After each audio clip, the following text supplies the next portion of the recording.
Right. One time when I was down at the Haven for Hope on Sunday morning, Mike Gonzalez of Cornerstone Church in San Antonio said, Howard, why don't you drop by our sundown service Friday evening? And 6 o'clock, and we have a sundown service and music and everything. And normally I'd go out to dinner or something, but that came Friday afternoon, and I didn't have any plans and so forth. So I thought to myself, well, I'll go down Haven for Hope and see what's happening. And I had never been in that homeless place before, but the other program place and the rehab place and the people that are on a 2-year program are in a separate section. But anyway, I went through there, a lot of people hanging out, and they had music and David was speaking. I went down and sat in the front row, and I thought, holy smoke, what is this all about? So anyway, afterward, I went up to David. I said, I don't know who you are, but I never heard preaching like this in my life. Wow. And so we talked and hit it off. And for several weeks, we went around San Antonio, the radio and the prison and different appearances. And then I said, David, you got to come over to Cleveland. I've got a harvest meeting coming up in Cleveland in June the third week. So anyway, we made arrangements there, and then got him back, and he showed up at the meeting, and we did the same thing in Cleveland with these appearances, City Mission and different rehabs and different areas of engagement. So then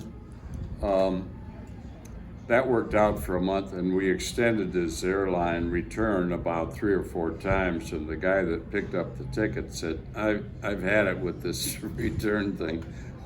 You're charging my account over what it should be. And I mean, the ticket was one thing, and by the time we got the rebookings, it was 3 or 4 times what, because he kept staying over, and there was a reason to stay over and to make appearances and to save souls. So anyway, that went over well in Cleveland, and so then later on we hooked up with different things. I forget whether we went back to San Antonio or what, but the point is, later on, Roy Fankhauser got involved, and we met him at the St. Malachi's breakfast down there on Saturday morning on 25th Street. And so Roy picked up on it in a heartbeat. And Roy said, yeah, count me in. And so we got associated, and Roy became more responsible with the whole thing. And then in the meantime, I had re-met my first wife in Cleveland, and her husband died and stuff. And so a year later, I think it was, we got remarried or something. And then later on, we moved to Florida. And Roy picked up the baton, and a few others, Eric and some others. And then David kept going, and Roy said, we got to move David to Cleveland. I said, oh boy, this ought to be beautiful. And so going from SoCal to Northeast Ohio. So anyway, Roy was in charge of that, and he pulled it off pretty well. But I was stepping out of the picture, and that was fine. But what we wanted to do was to continue the harvest work that we started 20, 30 years ago with the Ragtag Army and the lay workers and the little outreach ministries. And so David picked up that in spades with the rehab, the prisons, the jails, the missions, shelters, and everything. And so that was a big step forward. And then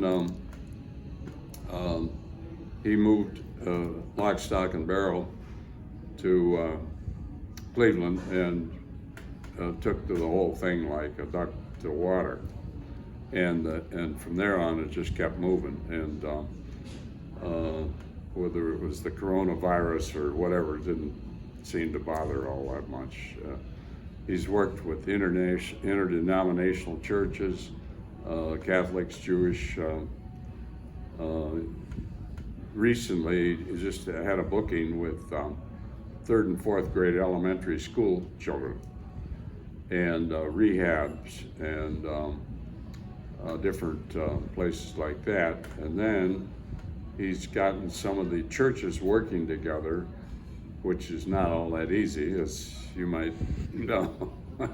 And they've got a September meeting coming up with a bunch of shelter people and inmates or whatever, and that's going to be at the Family Ministry Center down in Fulton. So the whole thing is gelling, and the Lord is using it, and His hand is on the whole thing with the donors and the just providing and opening the doors that need to be opened. And he's been to Akron and different places in the area, but I think he's setting the stage for something even bigger than the Cleveland area ministry. So we're just happy and moving forward.